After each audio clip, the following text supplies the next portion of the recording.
할렐루야. 수요일 저녁 수요 성경 강의에 자리에 오신 여러분들 주님의 이름으로 환영합니다. 우리 같이 기도하고 같이 또 주님께 찬양하도록 하겠습니다. 참 좋으신 하나님 감사합니다.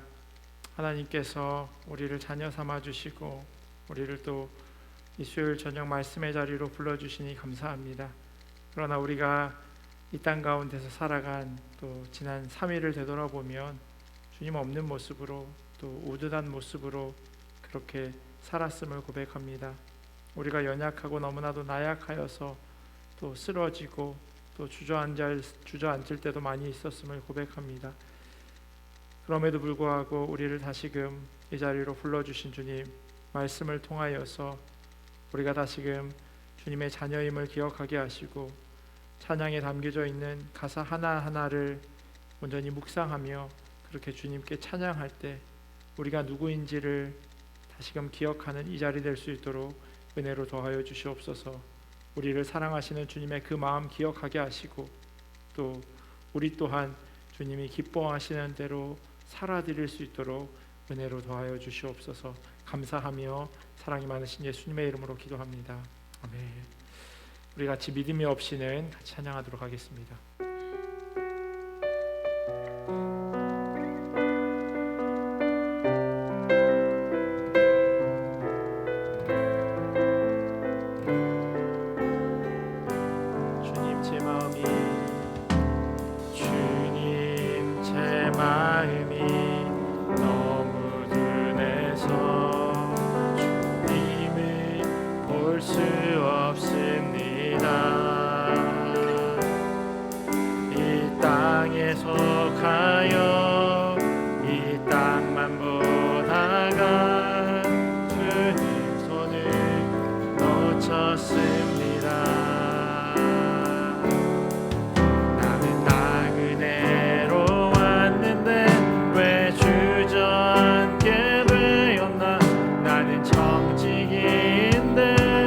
언제부터 내 삶의 주인이 되어버렸나.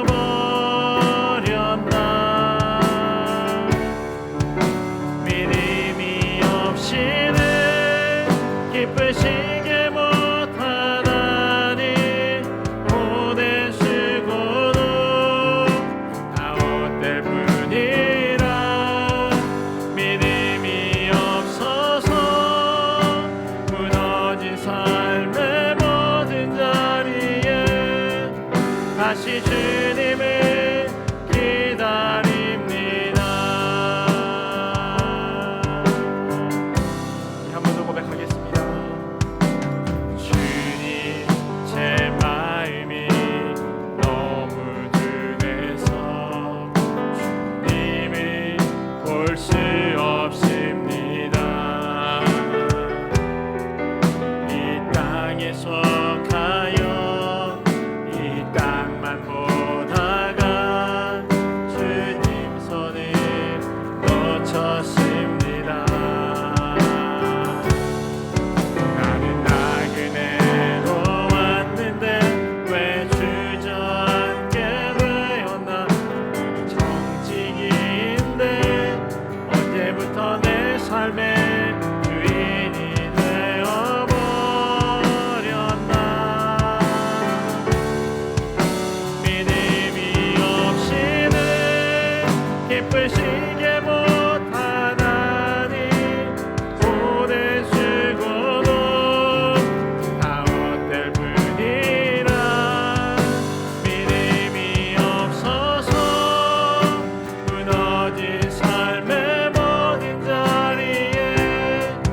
다시 주님을 기다림이 믿음이 없어서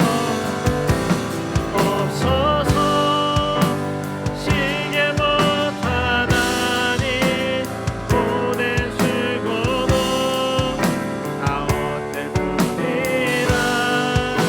믿음이 없어서 무너진 삶의 모든 자리에 다시 주님을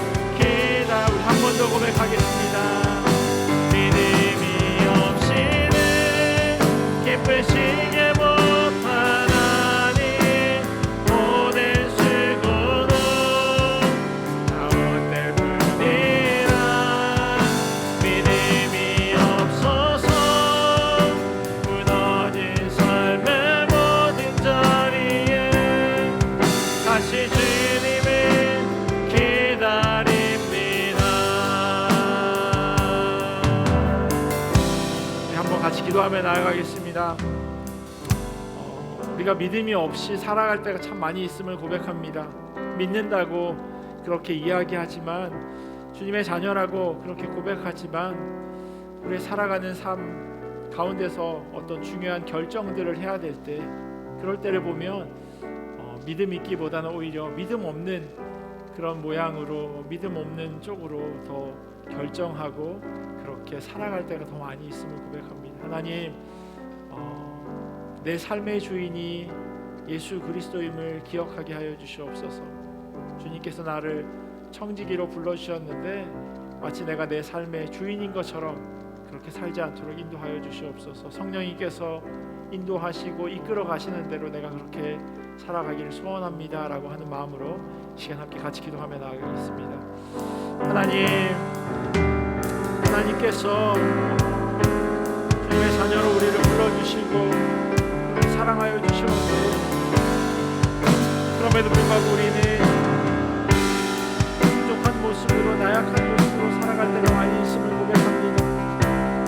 마치 내가 내 삶의 주인인 것처럼 그렇게 살아갈 때도 있음을 고백합니다.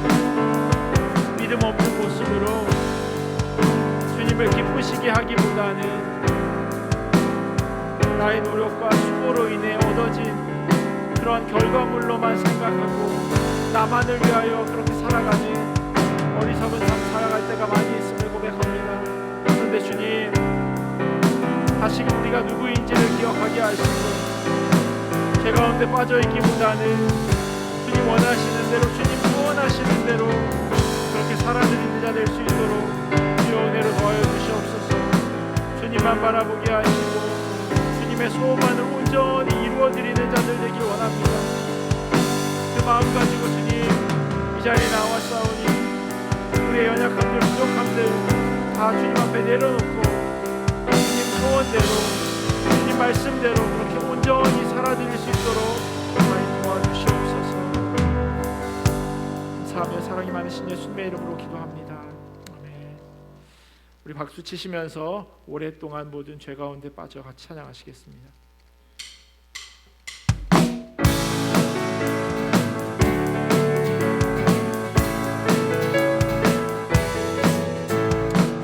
오랫동안 모든 죄 가운데 빠져 더럽기가 한량 없던 우리를 아무 공로 없이 구원함을 얻어 하나님의 자녀칭. 오랫동안 모든 죄 가운데 빠져 더럽기가 한량 없던 우리를 아무 공로 없이 구원함을 얻어 하나님의 자녀 지금 되었네. 주의 그 사랑 한량없도다. 찬송할지어다 예수의 공로. 주의 그 사랑 한량없도다. 찬송할지어다 예수의 공로. 주의 보혈로서 정결하게 씻고 죄악에서 떠난 놈이 되었고 세상 근심 간 곳 없어지니 하나님의 빛이 영화롭도다. 주의 그 사랑 한량없도다. 찬송할지어다 예수의 공로. 주의 그 사랑 한량없도다. 찬송할지어다 예수의 공로. 죄의 깊은 잠 그 세상의 꿈을 어서 깨어나라 나의 친구여. 이내 맞은 날 구원 얻을 때가 지금 온 세상에 선포되었네. 주의 그 사랑 한량없도다. 찬송할지어다 예수의 공로. 주의 그 사랑 한량없도다. 찬송할지어다 주의 그 사랑. 주의 그 사랑 한량없도다. 찬송할지어다 예수의 공로. 주의 그 사랑 한량없도다. 찬송할지어다. 우리를 죄에서 구하시려 주 예수 십자가 지셨으니 기쁘게 부르세 할렐루야. 나 구원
우리가 이 세상 떠날 때에 예수의 손목을 늦게 잡고 영원히 즐거운 천국에서 주 함께 살겠네. 할렐루야. 찬송하세 찬송하세 주님 나를 구하셨네. 찬송하세 찬송하세 주가 구원 찬송하세 찬송하세 찬송하세 주님 나를 구하셨네. 찬송하세 찬송하세 주가 구원하셨네. 아멘.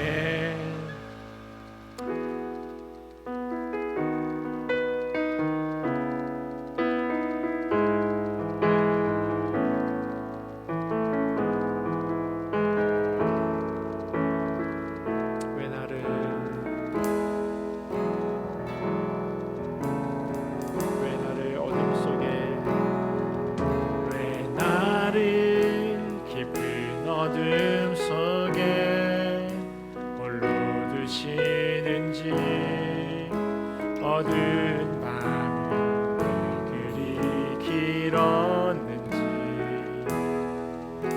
나를 고독하게 나를 낮아지게 세상 어디도 기댈 곳이 없게 하셨네.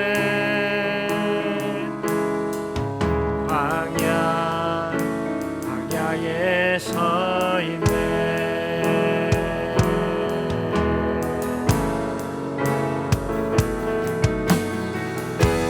주님만 내 도움이 되시고 주님만 내 빛이 되시는 주님만 내 친구 되시는 광야. 주님 손 놓고는 단 하루도 살 수 없는 곳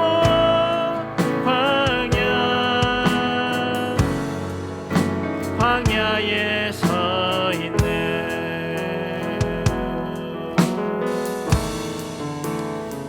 왜 나를 깊은 어둠 속에 홀로 두시는지 어두운 밤 그리 길었는지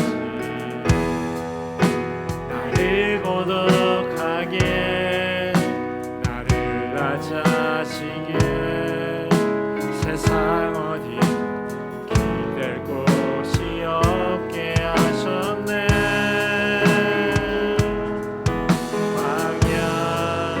광야에 서 있네.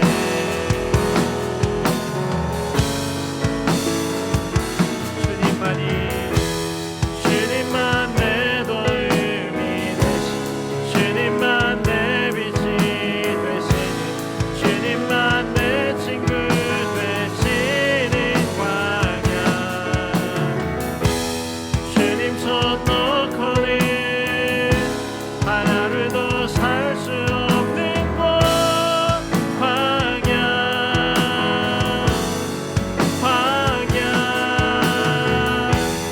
주께서 나를 사용하시려 나를 더 정결케 하시려 나를 택하여 보내신 그곳 광야. 성령이 내 영을 다시 태어나게 하는 곳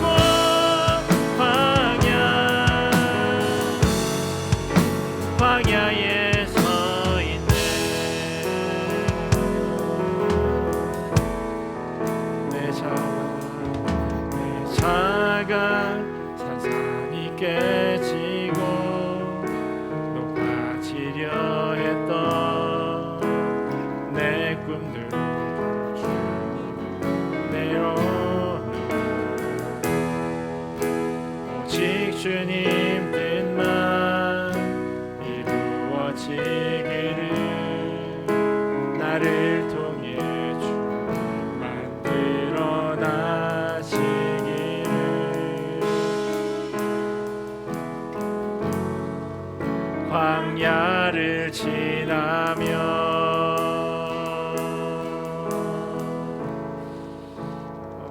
우리 말씀 듣기 전에 한 번 더 같이 기도하며 나아가겠습니다. 하나님, 혹 우리가 살아가는 삶의 자리가 우리가 고백했던 이 찬양의 가사처럼 광야를 지나가는 것 같은 그런 상황 가운데 놓여 있다면, 그럼에도 불구하고 여전히 그 광야 가운데 우리와 동행하시고 또 우리를 그 광야 넘어 하나님께서 약속하신 그 가나안 약속의 땅, 젖과 꿀이 흐르는 땅으로 인도하시는 분임을 우리가 믿고 그분만을 쫓아 살아갈 수 있도록 인도하여 달라고, 하나님 우리의 마음 가운데 평안 허락하시고 하나님의 뜻 가운데 온전히 순종하는 삶 살아가게 해달라고 이 시간 함께 같이 기도하며 나아가겠습니다. 기도하겠습니다. 하나님 감사합니다. 우리의 연약함들, 우리의 부족함들 다 주님 앞에 내려놓습니다. 주님만 바라보면서 그렇게 온전히 엎드리는 자들 될 정도로 은혜로 더하여 주시옵소서.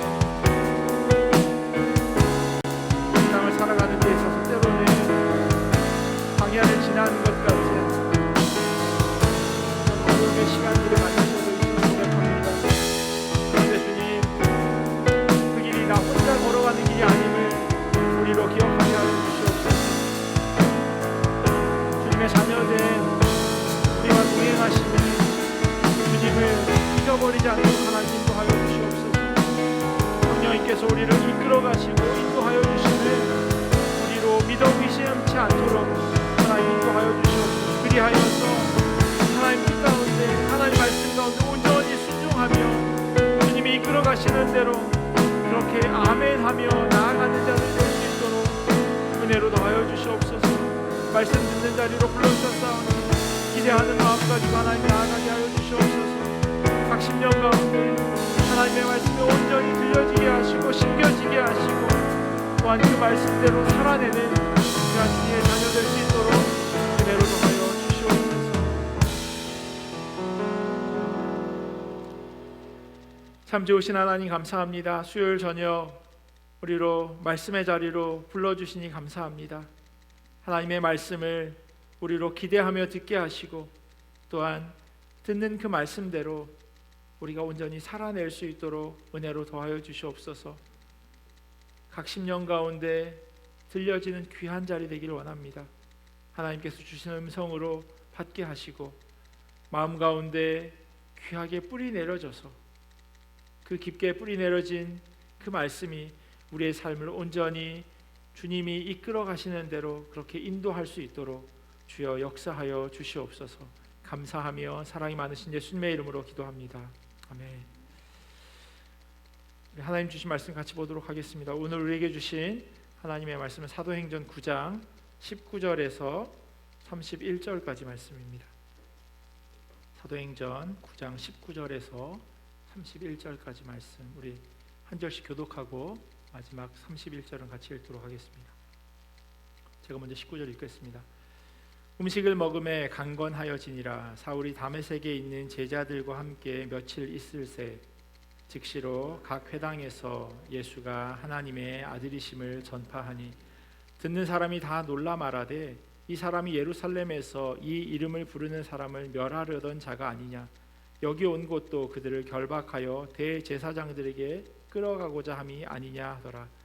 사울은 힘을 더 얻어 예수를 그리스도라 증언하여 다메섹에 사는 유대인들을 당혹하게 하니라. 여러 날이 지남에 유대인들이 사울 죽이기를 공모하더니 그 계교가 사울에게 알려지니라. 그들이 그를 죽이려고 밤낮으로 성문까지 지키거늘 그의 제자들이 밤에 사울을 광주리에 담아 성벽에서 달아내리니라. 사울이 예루살렘에 가서 제자들을 사귀고자 하나 다 두려워하여 그가 제자됨을 믿지 아니하니 바나바가 데리고 사도들에게 가서 그가 길에서 어떻게 주를 보았는지와 주께서 그에게 말씀하신 일과 다메섹에서 그가 어떻게 예수의 이름으로 담대히 말하였는지를 전하니라. 사울이 제자들과 함께 있어 예루살렘에 출입하며 또 주 예수의 이름으로 담대히 말하고 헬라파 유대인들과 함께 말하며 변론하니 그 사람들이 죽이려고 힘쓰거늘 형제들이 알고 가이사랴로 데리고 내려가서 다소로 보내니라. 함께 읽겠습니다. 그리하여 온 유대와 갈릴리와 사마리아 교회가 평안하여 든든히 서가고 주를 경외함과 성령의 위로로 진행하여 수가 더 많아지니라. 아멘. 하나님의 말씀입니다. 때때로 저희가 너무 익숙해서 아는 이야기, 그런데 그것이 잘못되었다는 것조차 모를 때가 있습니다. 내가 아는 것을 부정하기 싫어서라기보다는요, 정말로 이 이야기가 와전되어 있음에도 불구하고 그것을 깨닫지 못하는 경우가 있다는 겁니다.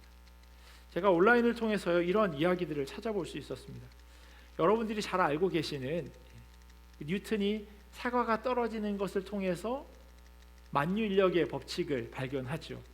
중력이 이 사과를 떨어뜨린다라고 하는 것을 발견했다고 이야기하는데, 사실은 그의 제자 윌리엄 스터클리라고 하는 사람이요, 회고록에 기록한 뉴턴을 상징적으로 표현하는 그런 이야기라고 합니다.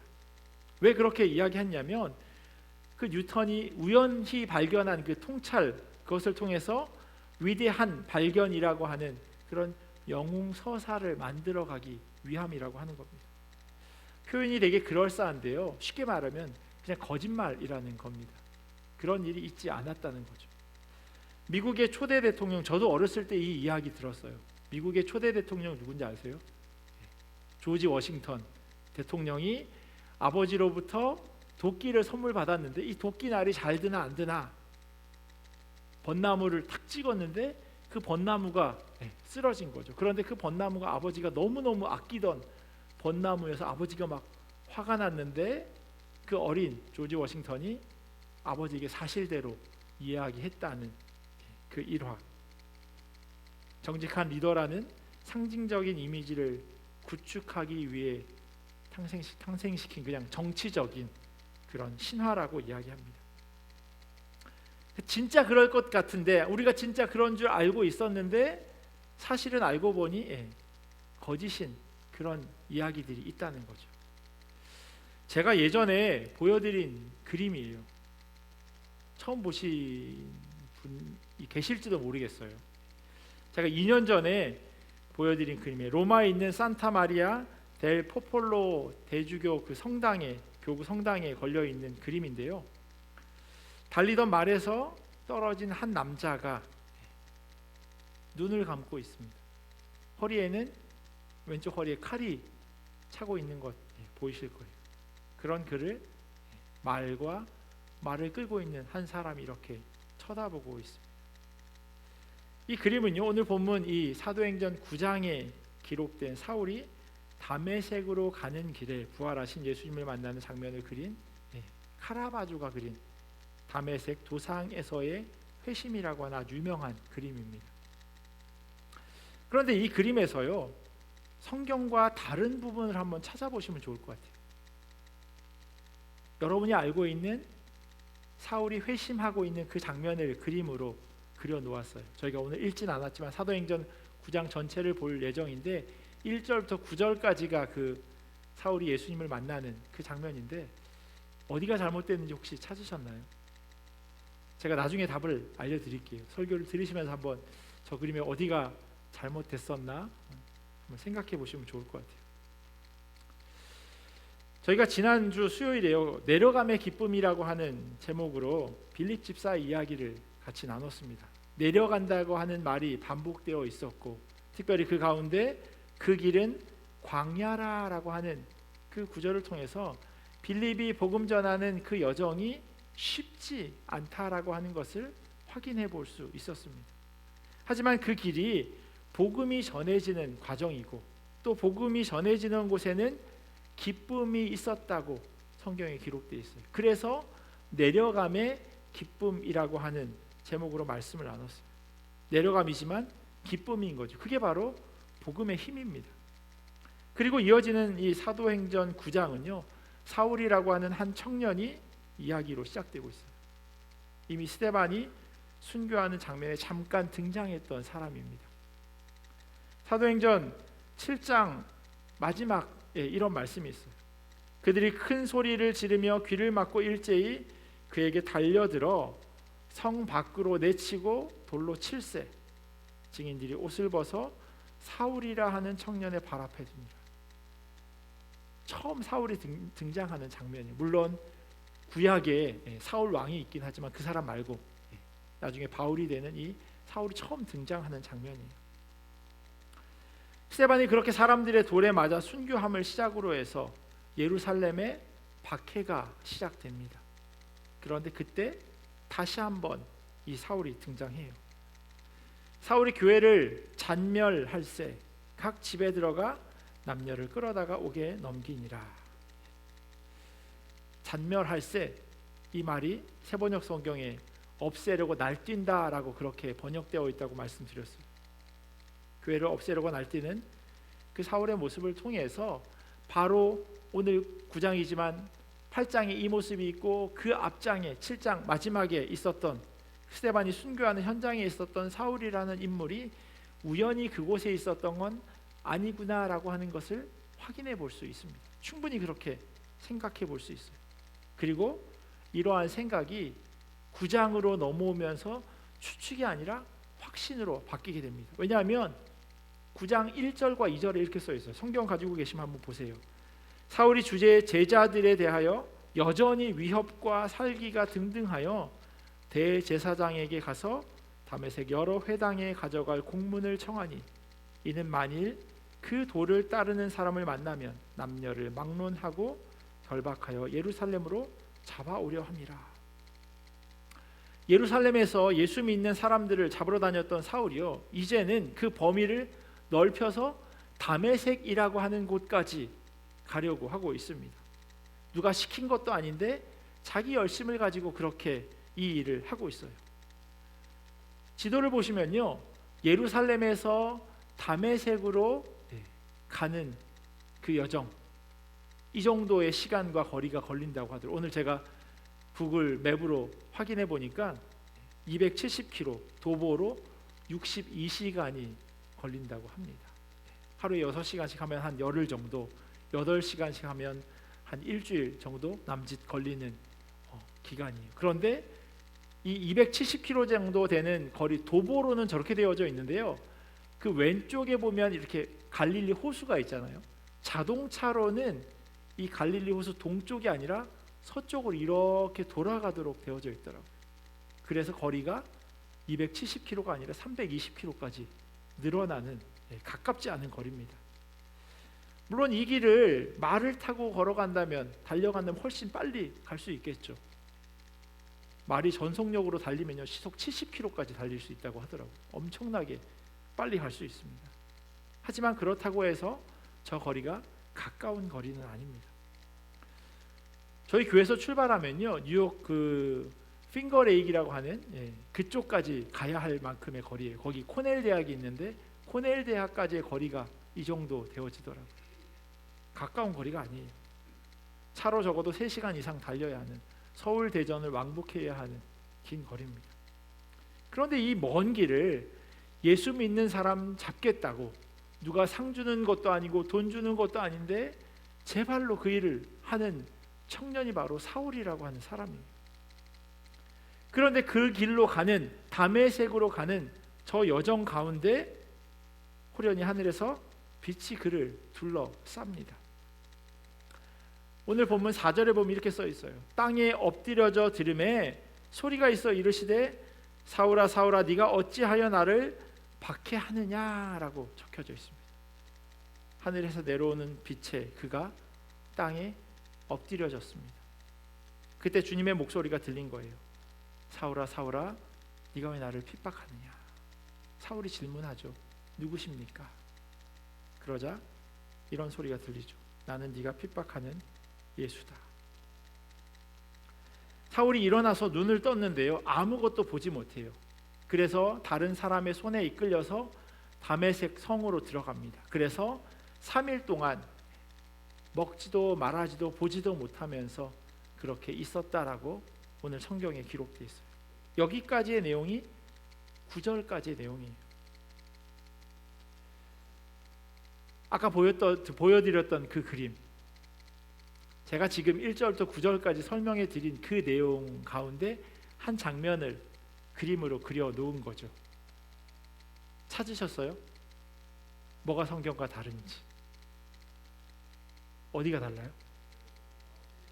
네, 엎드려져 있었다 그랬는데 쟤는 하늘을 보고 있는 것처럼 보이죠.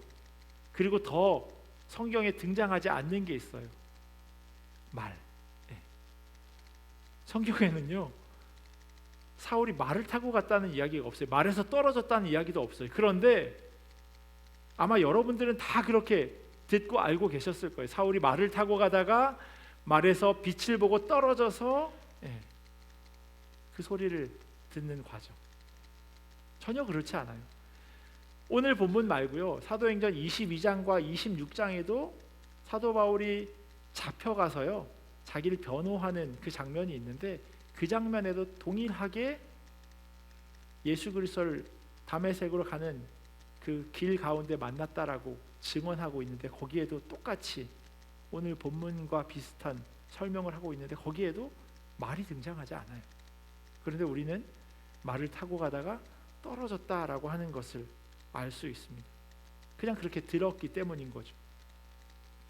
중요하지 않아요. 말을 타고 가는 것 혹은 말에서 떨어졌다라고 하는 게 중요한 게 아니라 그가 그 소리에 엎드려졌다라고 하는 게 오히려 더 중요함에도 불구하고 저희는 그렇게 기억하고 있습니다. 이렇게 이야기를 듣다 보면요, 이야기는 와전되고, 그러다 보면 본문이 무엇을 이야기하는지, 그리고 본문을 관통하고 있는 이야기의 흐름이 무엇인지를 놓치게 됩니다. 그러려면요, 다시금 이 본문의 위치를 확인해야 돼요. 이 본문이 지금 어떤 이야기를 해 나가고 있는 가운데 있는지. 이 사도행전 9장은요, 사울이 회개하는 이 장면을 더 부각시켜 설명하기보다는 오히려 다른 이야기를 하기 위해서 지금 이 자리에 위치하고 있는 겁니다. 스데반의 순교 후 가장 먼저 등장했던 것, 여러분들이 지난주에 들으신 내용이에요. 빌립이 사마리아로 내려가서 사람들에게 그리스도를 선포하는 것이었습니다. 기억나시죠? 예루살렘이 더 남쪽에 있지만 위쪽인 사마리아로 내려갔다라고 하는 설명. 물론 빌립이 처음부터 계획하고 의도한 것이 아니었어요. 순교로 인해서 박해가 시작되었고, 그로 인해 빌립이 사마리아로 가게 된 겁니다. 지난주에 본 지도를 다시 한번 보여드릴게요. 빨간색 표시, 예루살렘에서 사마리아로 갔다가 다시 가사라고 하는 곳으로 내려가죠. 거기에서 에디오피아 내시를 만납니다. 그리고 다시 북쪽으로 올라와요. 가이사랴라고 하는 곳까지 이동해서 올라갑니다. 가사에서 만난 에디오피아 내시는 자기 고향인 더 남쪽으로 내려가서 기독교 공동체를 이루게 됩니다. 그리고 여전히 박해가 있는 상황 속에서 그 박해에 최전방에 있는 사람이나 마찬가지인 제일 앞장섰던, 기독교와는 정반대되는 사울이 예수님을 만나는 사건이 바로 오늘 본문이에요. 파란색으로 제가 표시를 해놨어요. 예루살렘에서 다메섹으로 가는 그런 이동. 사울의 이야기가 주인공으로 본격적으로 등장하는 건요, 사실 사도행전 11장입니다. 그때부터 사도 바울이 어떤 사역들을 해 나가는지를 기록하고 있어요.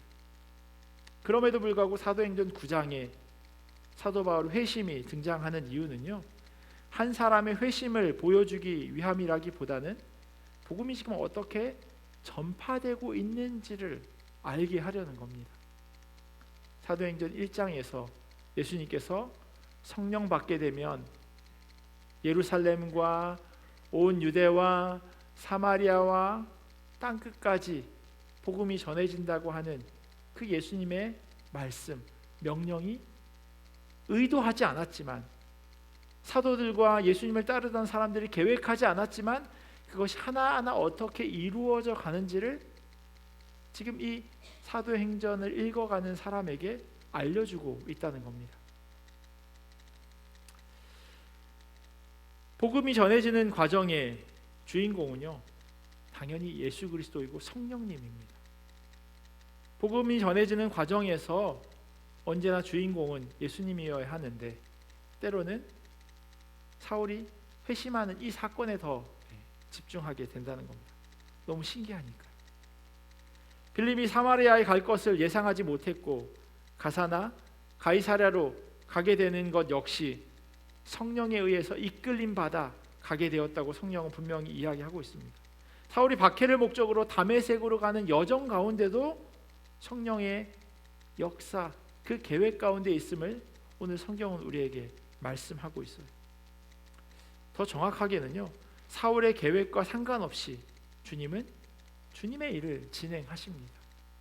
주님께서는 사울을 통해서도 하나님이 하기를 원하시는 일을 이루어 가심을 보게 됩니다. 그러니 이야기에 등장하는 주인공 혹은 어떤 사람에 집중하기보다는 그 일을 이루시는 하나님의 일을 우리는 보아야 한다는 거죠. 사울은 그렇게 예수 믿는 사람을 잡으러 다메섹으로 가던 도중에 예수님을 만나서 전혀 다른 사람이 되었습니다.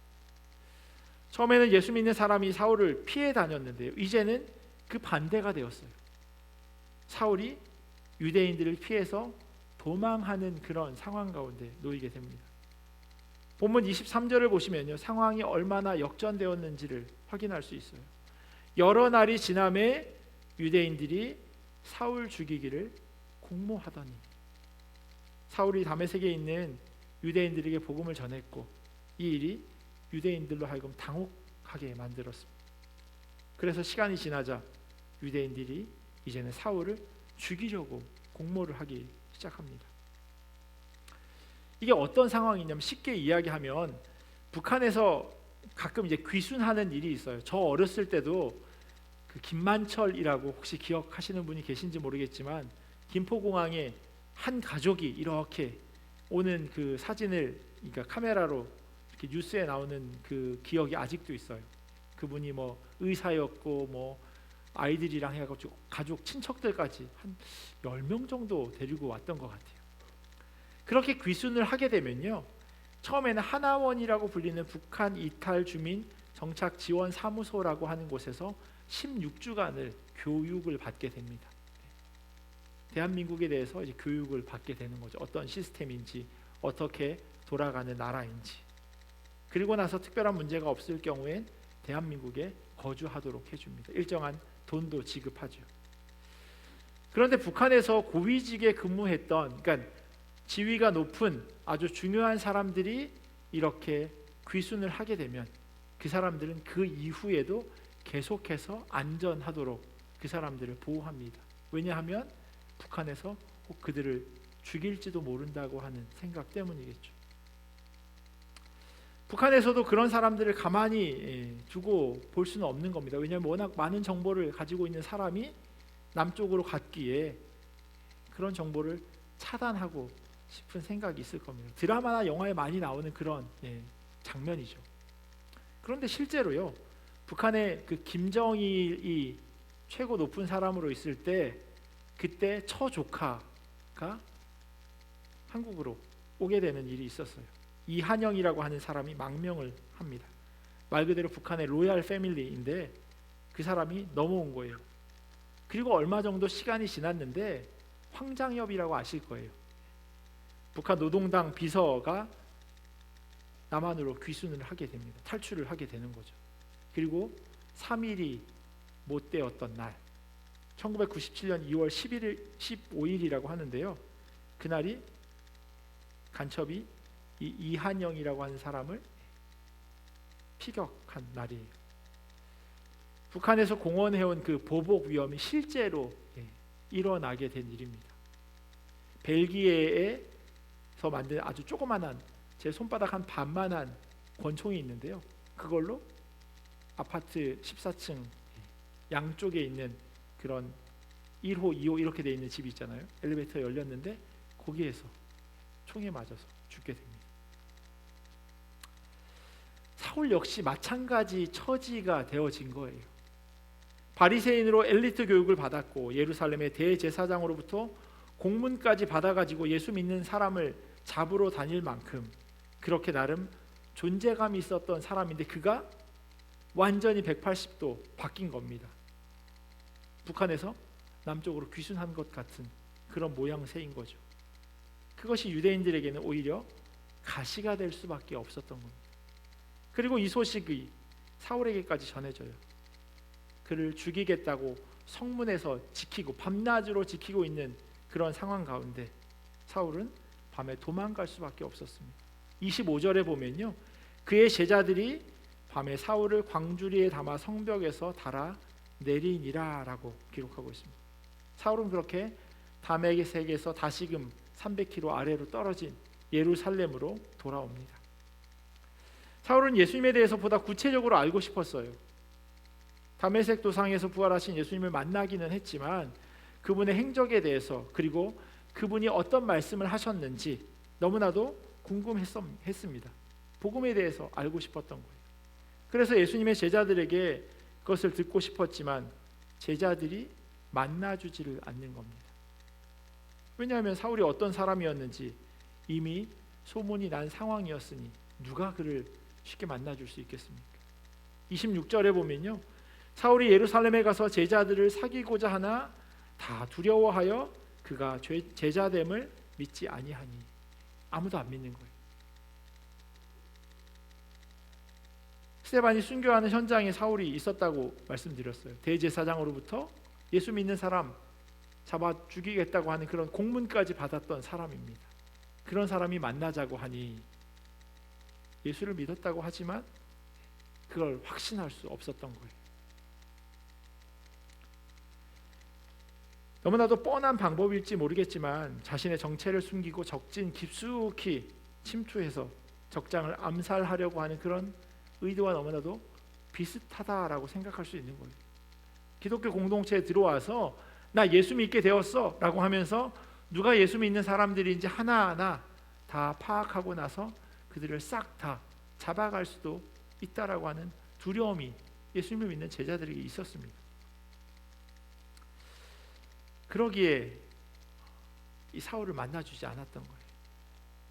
근데 오늘 본문을 읽어가다 보면 조금 이상한 부분이 있어요. 뭐가 이상하냐면요, 25절에 이렇게 써 있어요. 그의 제자들이 밤에 사울을 광주리에 담아서 내렸다. 뭐가 이상하냐면요, 사울이 지금 예수 믿은 지가 얼마나 됐다고 제자까지 있나 싶을 수 있어요. 그런데 23절 시작에 보면요, 여러 날이 지나매라고 하는 이 말이 저희가 생각하기엔 뭐 한 하루 이틀, 일주일, 뭐 2주일, 한두 달 정도로 짐작할 수 있는 그런 표현인데요, 실상은 3년 정도를 이야기합니다. 그러니까 아주 긴 시간이에요. 짧은 시간이 아니에요. 갈라디아서 1장을 보면요, 사울이 예수님을 만난 이후의 행적에 대해서 이렇게 기록해 놓고 있습니다. 갈라디아서 1장 15절부터 있는 말씀이에요. 그러나 나를 모태로부터 따로 세우시고 은혜로 불러주신 하나님께서 그 아들을 이방 사람에게 전하게 하시려고 그를 나에게 기꺼이 나타내 보이셨습니다. 그때 나는 사람들과 의논하지 않았고 또 나보다 먼저 사도가 된 사람들을 만나려고 예루살렘으로 올라가지도 않았습니다. 나는 곧바로 아라비아로 갔다가 다마스쿠스로 되돌아갔습니다. 다메섹으로 되돌아갔다는 거예요. 3년 뒤에 나는 게바를 만나려고 예루살렘으로 올라갔습니다. 나는 그와 함께 보름 동안을 지냈습니다. 그러나 나는 주님의 동생 야고보밖에는 사도들 가운데 아무도 만나지 않았습니다.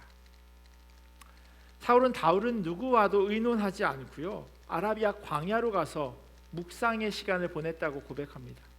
그렇게 3년의 시간이 흐른 다음에 다시금 다메섹으로 와서 복음을 전하다가 예루살렘으로 올라가서 보름 동안 베드로와 야고보를 만났다라고 그렇게 설명하고 있습니다. 이 시간을 통해서 예수님의 사역과 그분이 이 땅에 오셔서 전한 복음을 보다 구체적으로 듣게 된 겁니다.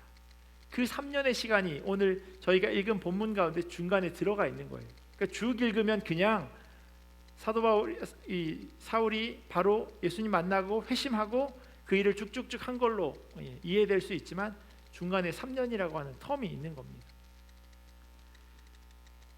이때 등장한 사람, 이 3년의 시간 동안에 사울이 바뀌었음에도 불구하고 여전히 예수님의 제자들이 사울을 만나주려고 하지 않을 때, 그때 중간에 다리 역할을 한 사람이 있어요.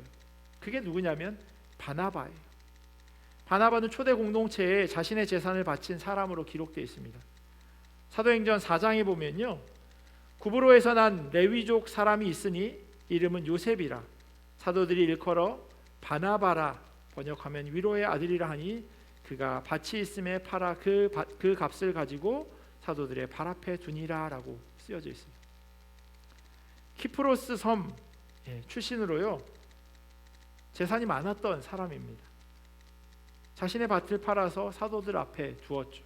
공동체를 위해서 자신의 물질 드리는 것, 어렵고 힘든 사람들의 위로가 되는 일이었기에 그를 바나바, 위로의 사람이라고 불렀습니다. 당연히 이러한 일은요, 바나바가 초대교회 그 리더들과 신뢰 관계를 쌓는 데 아주 큰 영향을 미치게 됩니다.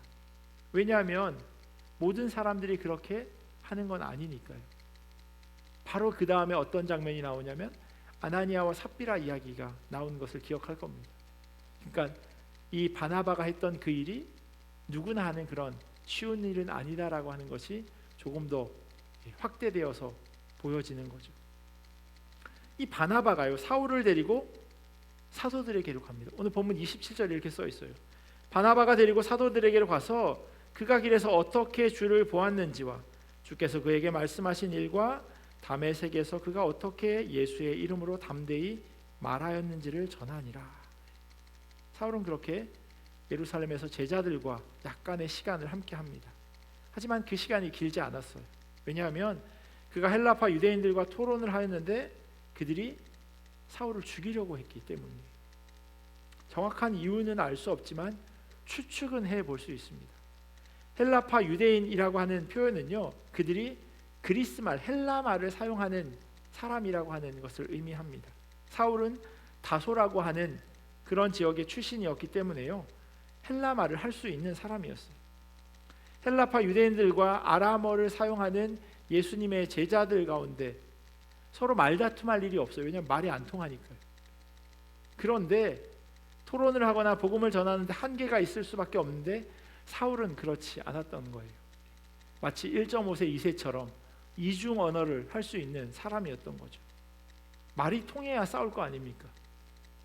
이런 싸움 때문인지는 모르겠지만 사울은 그렇게 다시금 자기 고향 다소로 가게 됩니다.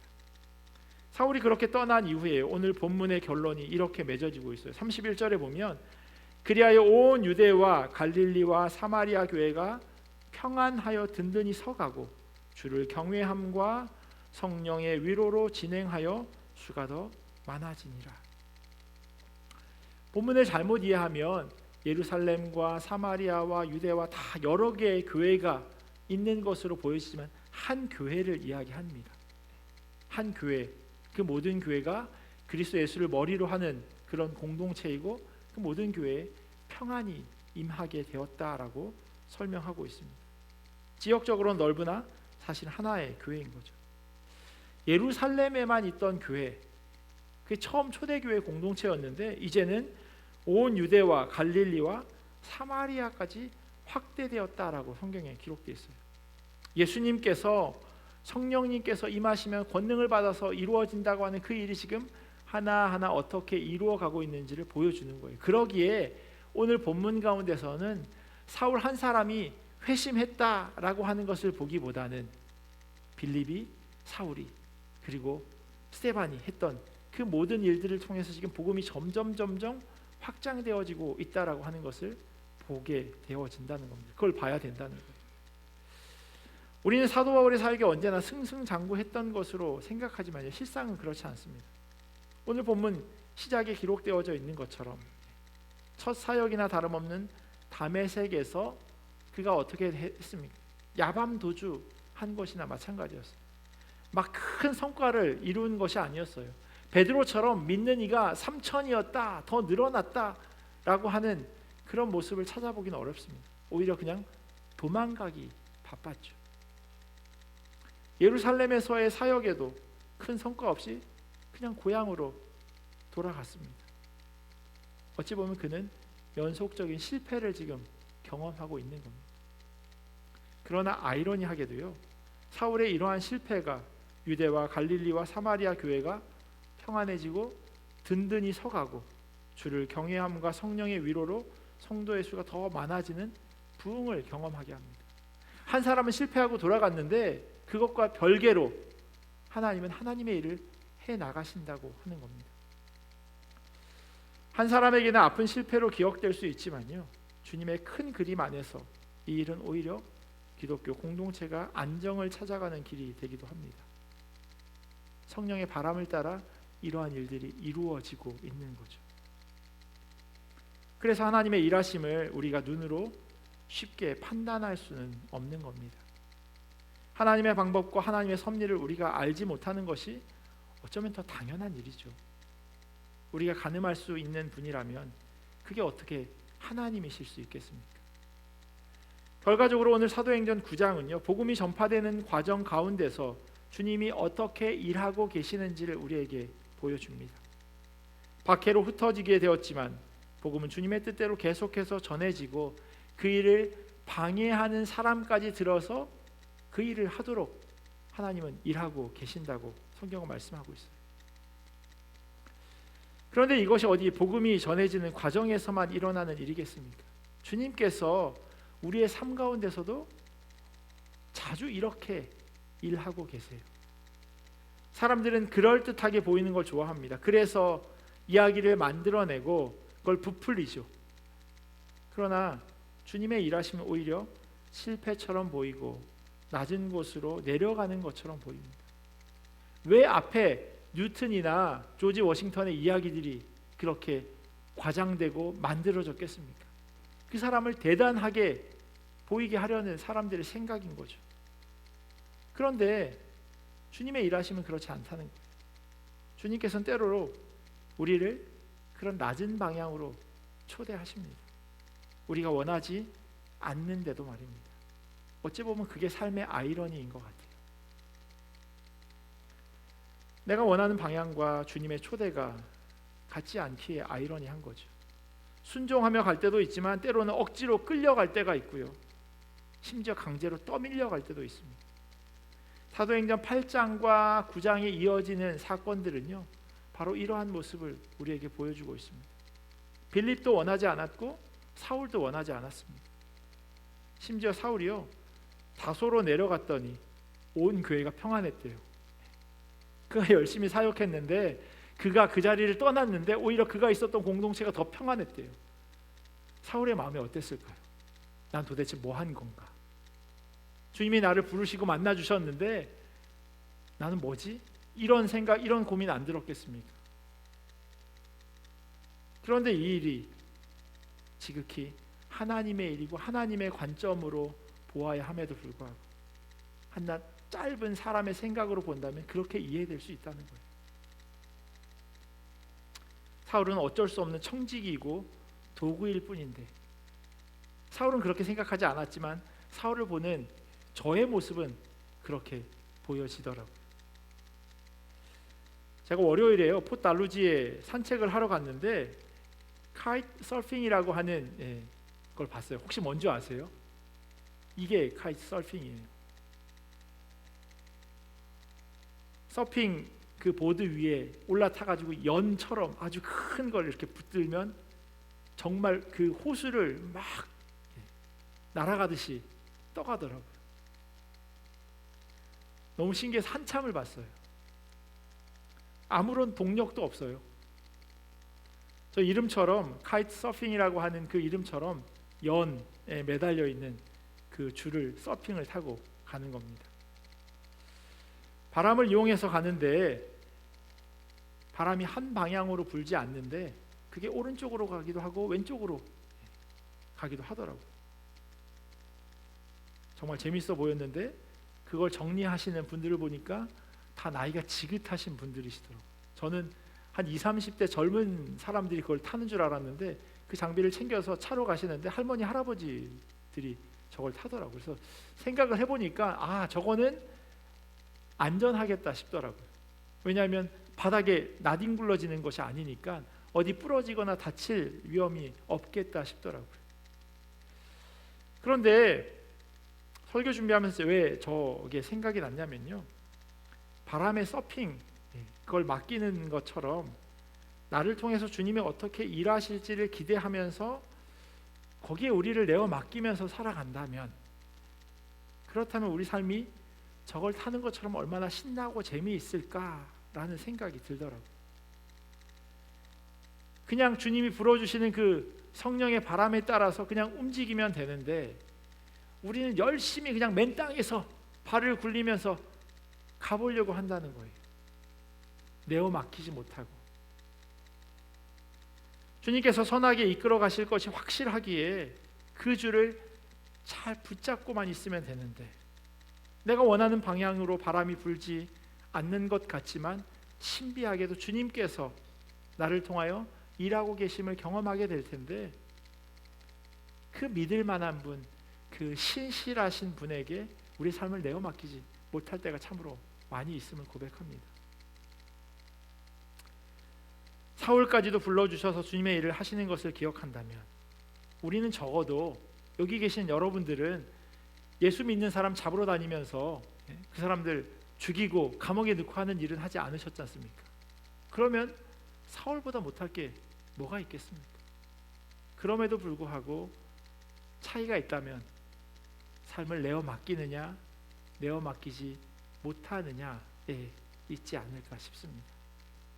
분명히요, 우리 삶 가운데서 성령의 바람으로 우리를 이끌어 가시는 곳이 있을 겁니다. 물론 방향은 다 다를 수 있어요. 어떤 사람은 광야처럼, 어떤 사람은 또 시온의 대로처럼 왜 나는 이라고 고백되어지고 때로는 불만과 불평이 나올 수 있는 그런 상황이지만, 뒤돌아보면 주님께서 가장 좋은 곳으로 인도하심을 우리는 고백하게 됩니다. 사도 바울 역시도 동일한 그러한 고백을 하고 있을 것 같습니다. 지금은 비록 마치 실패한 것처럼 다소로 자기 고향으로 빈손으로 그렇게 와 있는 모양이지만, 주님께서 그를 다시금 불러서 사용하실 때가 있음을 본다면 분명히 우리 역시도 주님께서 그렇게 우리를 통해서 일하고 계심을 우리는 경험해야 할 겁니다. 언제나 주님 앞에서 예민하고 민감하게 성령의 바람이 어떻게 부는지 그렇게 그것을 느낄 수 있어야 할 겁니다. 이 믿음이 우리에게 있기를 간절히 소원합니다. 우리를 선하게 이끌어 가시는 분이 바로 주님이심을 고백하고 그 주님의 우리의 삶을 온전히 내어 맡기는 우리 모두가 되기를 예수 그리스도의 이름으로 간절히 축원합니다. 기도하겠습니다. 참 좋으신 하나님, 감사합니다. 성령의 바람이 어디로 부는지, 우리를 어디로 이끌어 가는지 언제나 거기에 민감하게 살아갈 수 있도록 인도하여 주시옵소서. 주님을 온전히 붙잡게 하시고 단단히 주님께 우리의 삶을 비끄러매어 주님으로부터 떨어지지 않고 주님께 온전히 붙어있는 주님의 자녀 되기를 원합니다. 힘들고 어려운 상황 가운데 있을지라도 그 자리 가운데도 여전히 우리와 함께 하시는 그 주님을 기대하게 하시고 그 주님만을 붙잡는 귀한 주님의 자녀 될 수 있도록 은혜로 더하여 주시옵소서. 감사하며 사랑이 많으신 예수님의 이름으로 기도합니다.